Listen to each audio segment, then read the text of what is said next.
Hello, my name is Dexter Cravens, and I will be doing my leadership briefing on Remember the Titans and talking about the leadership and the followership that I observed in the film. Andrew Carnegie once said that teamwork is the ability to work together toward a common vision, the ability to direct individual accomplishments toward organizational objectives. It is the fuel that allows common people to attain uncommon results.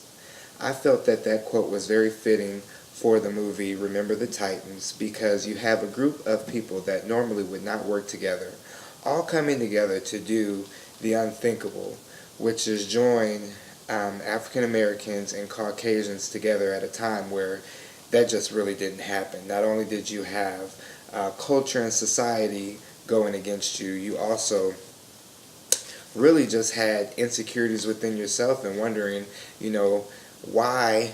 I'm sure they wondered why they have never worked with each other before, and it was just really interesting to watch the movie and see how they fought through all their obstacles. So I'm going to discuss what I believe were the core leadership styles of Coach Boone and Coach Yost. Now, unlike the briefing that we did before on Crimson Tide, I really do believe that both of these coaches were great leaders.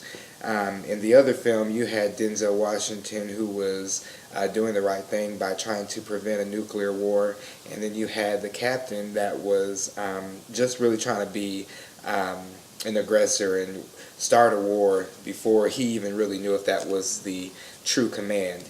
And in this movie, you really see two great leaders that have come together to really unite and try to win the championship, which they ended up doing.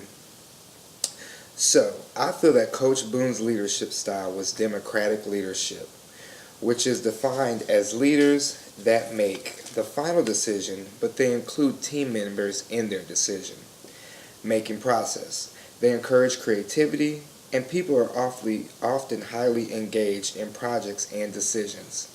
And as a result, team members tend to have high job satisfaction and productivity. I feel that Coach Boone was a democratic leader because although he was very headstrong, although he was the leader, he also tapped other people in his decision-making processes. He often, consulted with Coach Yost on a lot of different things, even in the beginning when they weren't really seeing eye to eye. He also allowed his team members to weigh in and make decisions that a lot of different leaders may not really think about doing. And that's why I think he was a democratic leader. Even when the teammates started to kind of get comfortable with each other, he allowed the team captain to take it upon himself to relieve one of the football players that was obviously not blocking because he was blocking a black person. He allowed him to go ahead and let him go, and I feel that that was a true democratic leadership because he is allowing others to help him form his decisions, but he would ultimately end up making the final decisions. Now, I felt that Coach Yost's leadership style was transformational. And once again, I think they were both great leaders. You have to understand, Coach Yost came over, met a lot of adversity by supporting African American coaches and players. So even though it was a little rough in the beginning, I do feel that he overcame those fears, those cultural fears, and really stepped up and became a transformational leader. And a transformational leadership is defined as leaders that have integrity and high emotional intelligence. Once again, I feel that Coach Yost had a very high emotional intelligence because he allowed his emotions, he allowed himself to think through his emotions and really think about, why am I not supporting a great coach, a great team, just because of the color of their skin? And he worked through that emotional intelligence, and he really came out on top. And he really was a transformational leader. They motivate people with a shared vision of the future, and they communicate well. I also think that he was a great communicator. He was the one that was sticking up for Denzel Washington's character. He was the one that was sticking up for the African American players, and he was the one ultimately that was really teaching and talking and coaching the white players into understanding that this is an amazing opportunity. We could really win the state championship if we work together, and he was all around a great leader in my opinion. Transformational leaders inspire their team because they expect the best from everyone, and they hold themselves accountable for their actions. Now, I think that he definitely expected the most from everyone, which is why he really,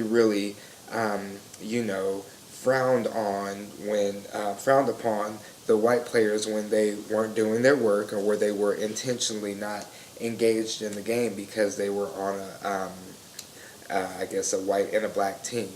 And he also was accountable for his actions. I like the scene where Denzel Washington, they had them all in one house, and someone came by and threw a stone in Denzel Washington's window, and Coach Yost went on the attack to Denzel.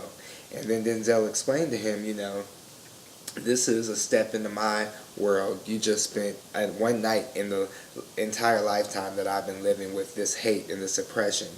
And I really feel like throughout the movie, Coach Yost internalized that and really took accountability for how ignorant he had been to African American and Denzel Washington's life being black in America.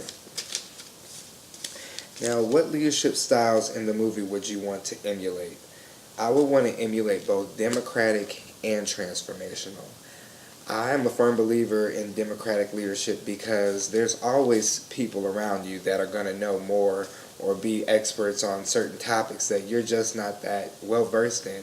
And I always feel that looping your team in and other people around you to help you support and make the right decision is really the smartest thing that you can do to ensure that you are giving a broad decision and not just a personal decision based on one person's experiences.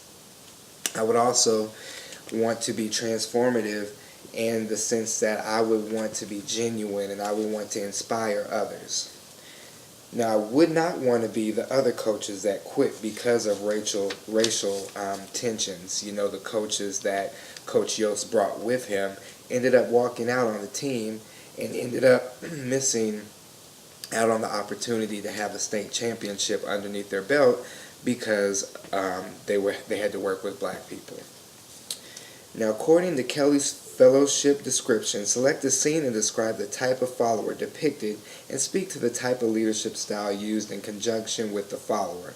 Explain why this was not the appropriate interaction between the leader and follower in the given situation. When the blocker was intentionally missing and letting people come by and tackle his teammates, I feel like he was being a passive follower. And passive followers do as they are told but don't think critically and are not particularly active participants. He was following society. He was following management's racial feelings and grudges, and he was doing things that he felt that his family and the people in his hometown would support without critically thinking about what he truly missed out on. And last, what were some of the organizational cultural concerns the leaders had to address to move the organization toward the level of desired change? Obviously, it was the racial tension that really forced the organization to work together and use these leadership styles to really overcome all the obstacles. And in conclusion, I think that this was an amazing film. I think it was a great opportunity for me to once again take a step back and look at the leadership styles as well as followership styles, such as democratic and transformative. And this has been a great class, and I hope you all enjoy the briefing.